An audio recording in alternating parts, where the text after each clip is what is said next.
That is just so bad. I'm like, so California.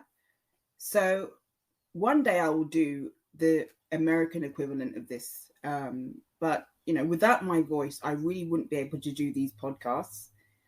And some people are just fascinated by British accents. I'm not, because I'm British. We're always kind of fascinated with what's opposite to us. So British people are fascinated by American accents and can often do them very well. And American people are often fascinated by British accents. I remember once I was in America when I was a teenager and I was in the supermarket and I said something to my aunt and I had these people crowding around me. I was in Reading, Pennsylvania. One of the most, sorry guys, if you live in Reading, I don't mean this in a bad way, but it's so boring there. People started crowding around me and asking me, what part of England I came from. Do I know the Queen? What do I think of Princess Diana? And, I was always confused as to why American people would be so fascinated by my British accent. To me, my accent is nothing special. I've been told I speak well. I do need my voice to do these recordings. I wouldn't be able to do them. I wouldn't be able to record these podcasts without my voice. And I'll tell you about certain things another time, but my voice is obviously very important to do these podcasts. Now, I went to a private school in Buckinghamshire, in the countryside, steep into the British countryside, and a lot of the people that I went to school with talk posh. So that's probably why some people say that I have a posh accent. I don't think that I do, and I'll tell you more about that another time or later in this podcast. But, the people that I went to school with kind of spoke like this, and, Prince Charles and I are very happy at Clarence House, and we've got the garden and the corgis. We got, the teen often comes over for a cup of tea and scone. And, they really spoke like that. So I went to school with a lot of posh people, upper class people or upper middle class people.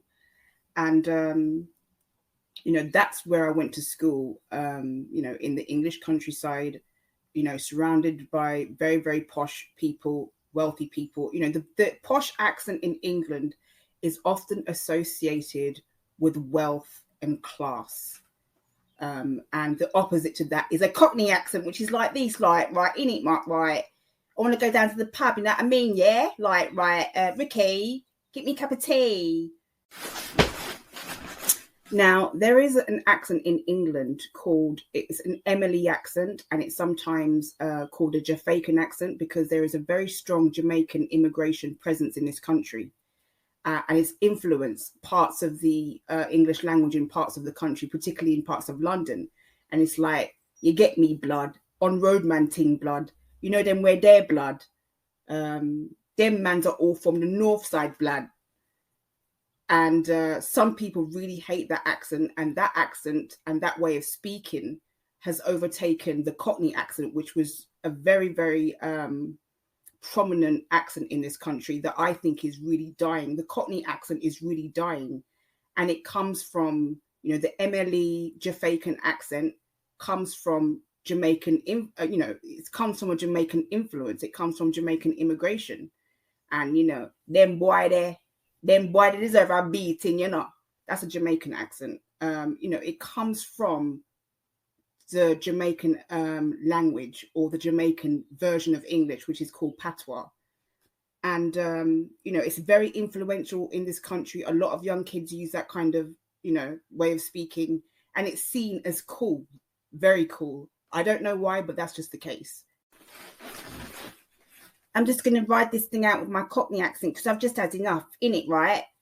I've just had enough, right? I'm going back to Essex. So anyway, the Cockney accent, which I just did, is an accent which I think is dying out. And it's a shame because a lot of soaps were built around the Cockney accent. And it's associated with the English working class, lower class, a lower socioeconomic hierarchy. And a lot of, like I said, soaps like EastEnders, which is a British drama, and others were built around that accent. It's called a common accent in England. And I think because of the immigration from other countries, I think that accent is really dying out and people don't really speak like that anymore. But it used to be very commonplace to kind of talk like this, right? In it, pipe down, yeah? It used to be commonplace for people to talk like that in England, but that accent is really dying out. I mean, I was born in Jamaica and I came here when I was 5. So my accent has taken on very different turns.